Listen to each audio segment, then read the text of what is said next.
माणूस किती मोठा असला तरी त्याचा विचार केला नाही, कारण आधी दादा आपल्या पाठीशी आहे की एक विश्वास असायचा. 5 लाख रुपये शिफारस मला जोशी साहेब म्हणून होते अकलूजला. त्या जोशी साहेबांना तुम्ही सांगितले की हे अजितदादाचे कार्यकर्ते आणि अजितदादाचं माणसं तालुक्यात काही चालत नाही. 5 लाख रुपयाची 2 गोष्ट होती.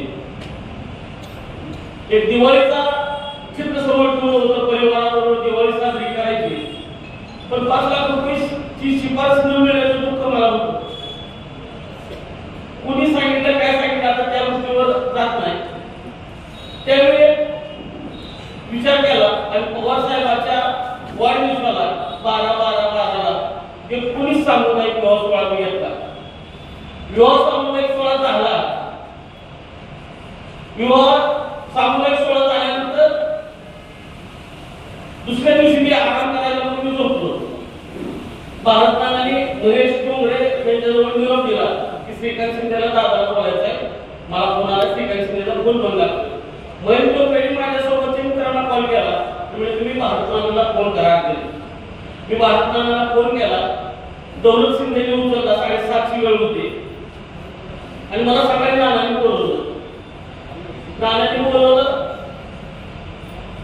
माझ्या टेबलवर 2 लाख रुपये मला दिले. मी पण म्हणजे पवार साहेबांचा कार्यकर्ता आहे, तुमची माझी ओळख नाही, पण तुम्हाला उद्या सकाळी जातो बोलवलं. तुम्ही सगळे आपण 10 रुपये टाक्याने 10 लाख रुपये काढले होते.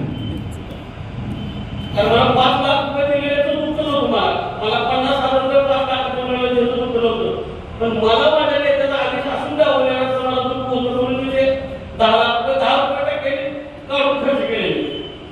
भारताचा निरोप आला की मी पंढरपूरवरून श्रीपुरात असतो, राजन जगतापला घेतलं आणि सकाळी 7 वाजता आता जो त्यांचा बंगला आहे त्या बंगल्यात मी सकाळी 7 वाजता मला आठवण होता. मी सकाळी 7 वाजता भेटलो. भेटल्यानंतर दादा तुम्ही कुणी सहकार्य केलं?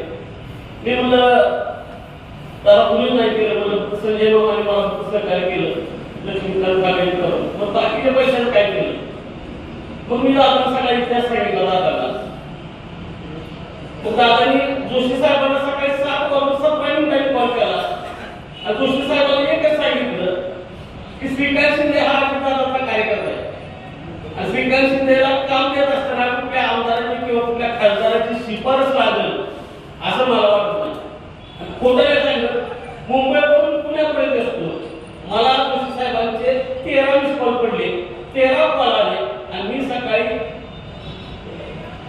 रात्री 1 वाजता जेव्हा अकलूजला पोहोचलो त्यावेळी मला अजितदादांनी 40 लाख रुपयाची कामं दिली. ते 40 लाखात कामं मी जे व्याजात पैसे काढले होते मी ते सगळं फेडले.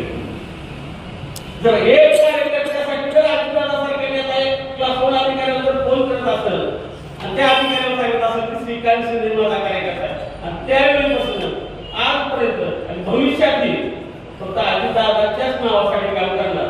अजितदादाशिवाय मी काय म्हणतो, नवसाला देव पावला नाही म्हणून मी देव बदलणार आवडत नाही माझी. त्यामुळे आजही अजितदादा, उद्याही अजितदादा आणि आयुष्याच्या शेवटपर्यंत ज्या पद्धतीने मी माझ्या देवाला अजितदादांना फोटो ठेवलाय त्याच पद्धतीने कायम सुद्धा माझा मुलगा सुद्धा तो फोटो ठेवलं. हिची मला खात्री आहे. बोलण्यासारखं भरपूर आहे. बोलायचं येत नाही मन मोकळं करायची त्याबाबत तुम्ही मला संधी दिली.